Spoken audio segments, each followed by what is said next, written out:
ప్రపంచవ్యాప్తంగా ఉన్న ప్రవాసీలందరికీ ప్రవాసీ భారతీయ దివస్ శుభాకాంక్షలు. జనవరి 9, 1915 మహాత్మా గాంధీ గారు తిరిగి ఈ దేశానికి రావడం, తర్వాత 2002లో అటల్ బిహారీ వాజ్పేయి నాడు ప్రధానమంత్రిగా ఉన్నప్పుడు మహాత్మా గాంధీ గారు తిరిగి వచ్చి దేశ స్వాతంత్రోద్యమంలో కీలక పాత్ర వహించి స్వాతంత్రం రావడానికి వారు చేసిన సేవల్ని మనం ఇప్పటికీ మర్చిపోలేం.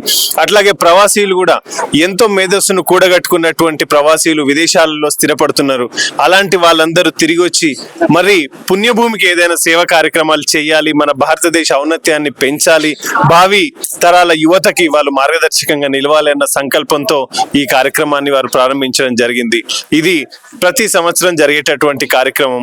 సో ఈ కార్యక్రమం ప్రవాసీలందరికీ కూడా ఒక పండగ అని చెప్పడంలో ఎట్లాంటి సందేహం లేదు. సో తెలంగాణ ప్రభుత్వం ఇవాళ గల్ఫ్ లో చనిపోతున్న కార్మికులకు 5 లక్షల రూపాయలు ఎక్స్గ్రేషియా ఇవ్వటం, అట్లాగే ఏదైనా సమస్యలు ఉంటే చెప్పుకోవడానికి గ్రీవెన్స్ సెల్ ఏర్పాటు చేయడం, అట్లాగే పిల్లలకి ఏదైనా గవర్నమెంట్ స్కూల్స్ లో రెసిడెన్షియల్ స్కూల్లో చదవడానికి అడ్మిషన్లు ఇవ్వడం, ఇట్లా రకరకాల మంచి సహకారాన్ని ప్రోత్సాహాన్ని గౌరవనీయులు ముఖ్యమంత్రి రేవంత్ రెడ్డి గారు చేస్తున్నందుకు వారికి మీ ద్వారా మా ప్రవాసీలందరి ద్వారా కూడా కృతజ్ఞతలు తెలుపుతున్నాము. సో ప్రవాసీలందరూ కూడా తిరిగి రావాలి.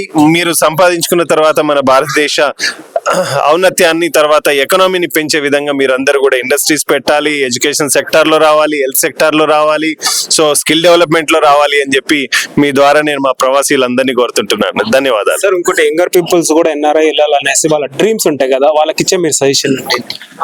చాలా మంది ఇబ్బందులు పడి ఉన్న కాస్త పొలాన్ని నమ్ముకొని విదేశాలకు వెళ్లే ప్రయత్నం చేస్తున్నారు. దయచేసి అలాంటిది చేయకండి. ఎందుకంటే మీకు అక్కడికి వెళ్ళిన తర్వాత మీ పరిస్థితులు ఏంటో, లేకపోతే మీకు పార్ట్ టైం జాబ్ అనుకొని పోతున్నారు. చాలా మంది ఇబ్బందులు పడతారు. అక్కడ ఇబ్బందులు పడకూడదు అని చెప్పి నేను కోరుకుంటున్నాను. ఎందుకంటే మీరు ఇక్కడే మంచి నాలెడ్జ్ ని గెయిన్ చేయండి. ప్రభుత్వం ఎట్లాగో మీకు ఫీజు రియంబర్స్మెంట్ ఇస్తుంది. మంచి చదవండి. ఇక్కడ చదివిన తర్వాత ఇక్కడే మన దగ్గర మంచి మాస్టర్స్ కి అన్ని రకాల ఇది ఉన్నాయి. మీరు స్కిల్ పెంచుకోండి. మీరు కాస్త ఆర్థికంగా ఉంటే తప్ప మీరు విదేశాలకు వెళ్లే ప్రయత్నం చేయకూడదని చెప్పి నేను మీ ద్వారా మా మిత్రులందరికీ, విదేశాలకు వెళ్దాం అనుకున్న యువతకి నేను ఒక చిన్న సూచన చేస్తా ఉన్నాను.